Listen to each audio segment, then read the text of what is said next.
आगे बढ़ेंगे, जहां पूर्ण महाकुंभ में साधु संतों का अद्भुत नजारा देखने को मिल रहा है। जहां एक तरफ आईआईटी बाबा, मोनालिसा और ऋचा की चर्चाएं हैं, तो वहीं जनतंत्र टीवी से खास बातचीत में पंचायती अखाड़ा मठ बाघंबरी गद्दी पीठ के महाराज स्वामी भूपेंद्र गिरी से सुनिए। पूर्ण महाकुंभ, कहीं ना कहीं आज हमारी उपस्थिति इस पूर्ण महाकुंभ में है और पूर्ण महाकुंभ में आस्था की डुबकी लगाने पूरे विश्व के लोग आए हुए हैं। हमारी मौजूदगी इस समय मठ बाघंबरी गद्दी पीठाधीश्वर के साथ में है और अभी जो आप विजुअल देख रहे हैं वो उन्हीं की है। हम आज उनसे बातचीत करेंगे और जानेंगे कि इस पूर्ण महाकुंभ की क्या महत्व है और आखिर क्यों ये विशेष है, इस पे कुछ बात करेंगे। गुरुदेव, स्वागत है आपका जनतंत्र में। इस पूर्ण महाकुंभ का, अगर चूंकि बहुत सारी बातें होती हैं, चर्चाएं हैं, आपके हिसाब से इस पूर्ण महाकुंभ का क्या महत्व है? पहली बात तो ये कि मैं स्वामी भूपेंद्र गिरी तपोनिधि पंचायती अखाड़ा श्री निरंजनी में बैठे हैं। बाघंबरी गद्दी पे जो श्री महंत हैं बलबीर गिरी जी, वो मेरे गुरु भाई हैं और मठ बाघंबरी गद्दी दूसरी तरफ है, ये छावनी है, यहाँ पे भी वो आते हैं। और पूर्ण महाकुंभ का योग तो देखिए पूरे विश्व को पता चल गया है कि कैसे देवासुर संग्राम हुआ और कैसे अमृत की बूंदें गिरी। तो ये वास्तविकता है कि यहाँ पर अमृत छलका था। आज अमृत नाना प्रकार, वैसे तो कुछ बूंदें छलकी थी, लेकिन आज नाना प्रकार से आप देखेंगे, कहीं सत्संग हो रहा है, कहीं दोने रमे हुए हैं, कहीं यज्ञ हो रहा है, कहीं रुद्राभिषेक हो रहा है। तो ये अमृत पूरा कलश जो है वो भव्य और दिव्य रूप से एक मिस्टिक सिटी के रूप में यहाँ पर आप देख सकते हैं कि कितने साधु संत महंत अलग अलग प्रदेश से यहाँ पर आए हुए हैं। और सबसे महत्वपूर्ण बात ये है कि प्रयाग को कहा गया है तीर्थों का राजा। तो इस समय 68 तीर्थ जो है पूरे यहाँ पर विराज रहे हैं और यहीं पर सिर्फ एक डुबकी लगाने से आपको 68 तीर्थ के दर्शन का लाभ मिल रहा है। कसूर मीडिया का और उन ब्लॉगर्स को है जो बिना हकीकत जाने किसी को भी वायरल कर देंगे। आप मोनालिसा की बात कीजिए, मोनालिसा हमारी अपनी बच्ची है, इसी धुने से ही उसने अपनी माला बेचने का क्रम शुरू किया। वो नित्य प्रति आती थी, मेरे गुरु भाई बैठे हैं मेरे साथ में लक्ष्मण गिरी, इनसे 10 रुपए बोनी के लेके जाती थी। आज उसको वायरल कर दिया, आज उसका कुंभ भी समाप्त कर दिया, आज उसका धंधा ही चौपट कर दिया।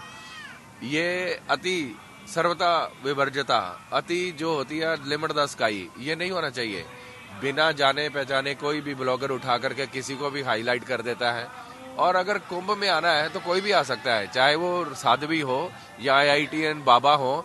जरूरी मीडिया को सिर्फ वही 2-4 चेहरे नजर आते हैं जो कुंभ में है। यहाँ पर शंकराचार्य है, रामानंदाचार्य हैं, दिन भर यहाँ पर राम कथा चल रही है, भागवत कथा चल रही है, बड़े बड़े कथावाचक यहाँ पर आए हुए हैं, बड़े बड़े सिद्ध योगी यहाँ पर आए हुए हैं।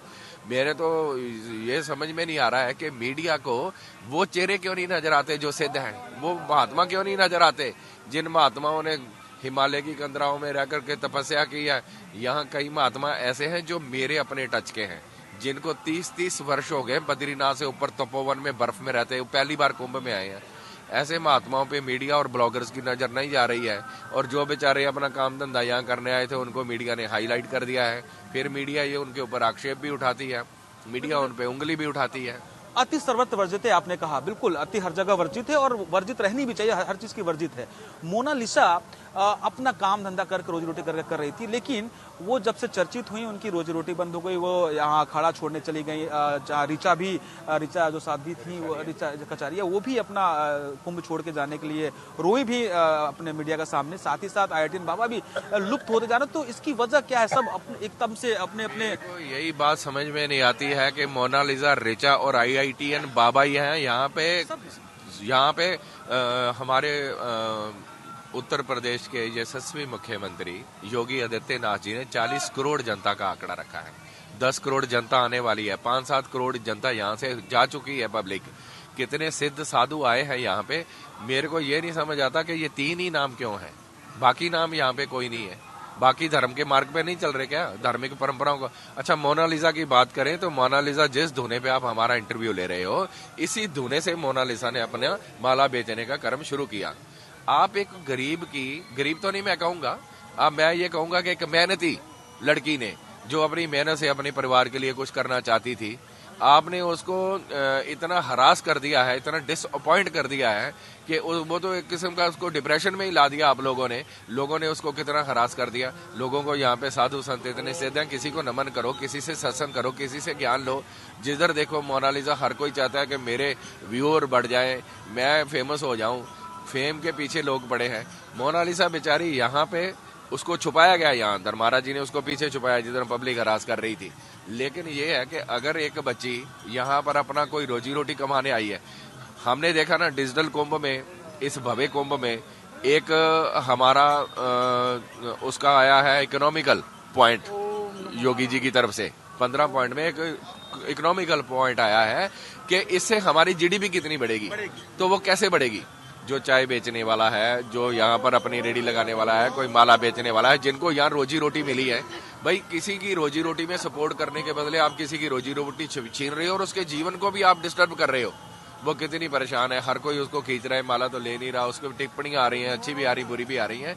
मेरे कहने का मतलब ये है कि अगर हम सनातन धर्मावलंबी हैं और श्रीमद देवी भागवत में आया है, वो चाहे ऋचा के लिए हो या मोनालिसा के लिए हो, जहां नार्यस्तु पूजते रमणते तत्र देवता। हमारे देश में नारी की पूजा का विधान है, ना कि नारियों को हरास करने का विधान है। भाई अगर कोई धर्म से जुड़ रहा है, हाँ, अगर आपको ऐसा लगता है कि उनके आने से कहीं ना कहीं सनातन धर्म पे कोई प्रश्न चिन्ह है, तो आपकी वो बेटियां हैं, आप उनको समझाएं, आप उनको धर्म का मार्ग बताएं, आप उनको मर्यादा सिखाएं कि आचार्य गुरु और शिष्य की परंपरा में क्या मर्यादाएं होती हैं। आप सिखाने के बदले उन पे टिप्पणी कर रहे हो, उनको रुला रहे हो, किसी का कुंभ खराब कर रहे हो। तो मेरा कहने का भाव है कि एक तरफ तो हम वासुदेव कुटुंबकम का नारा लगा रहे हैं कि पूरी दुनिया में हम सब लोग बहन भाई हैं और सब विश्व को हम आमंत्रित कर रहे हैं कि अमृत कुंभ में डुबकी लगाएं। एक तरफ जो बच्चे आए हैं आप उनको हरास कर रहे हो। दुर्लभो मानसो देहा देही नाम क्षण भंगार तरतापि दुर्लभम मने वैकुंठम प्रिय दर्शनम। भगवान हरि और पूरे देव जो है इस देही को सिमरा है। देवता भी तरसते हैं कि हम मनुष्य बन के आए। तो इंसान बने, इंसानियत अपने अंदर, इंसानियत का जज्बा रखें। जिस मजहब में, जिस पंथ में भी आप पैदा हुए हैं, जो आपकी रिचुअल्स हैं, जो परंपराएं हैं, जो रीति रिवाज हैं, उनको फॉलो करें। अपने से बड़ों का सम्मान करें, संतों से आशीर्वाद और ज्ञान ग्रहण करें और मोक्ष और मुक्ति का मार्ग जो है वो प्रशस्त करें।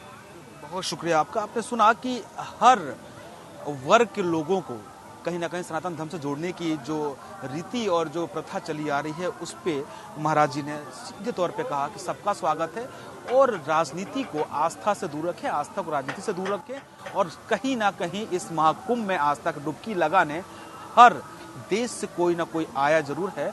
इसको आक्षेप कर कुछ पर्टिकुलर लोगों को हाईलाइट कर इसकी जो सभ्यता है, इसकी जो सुंदरता है, इसकी जो खूबसूरती है, उसको बिगाड़े ना। कैमरामैन विनोद के साथ नंदन श्रीवास्तव, जनतन टीवी, प्रयागराज।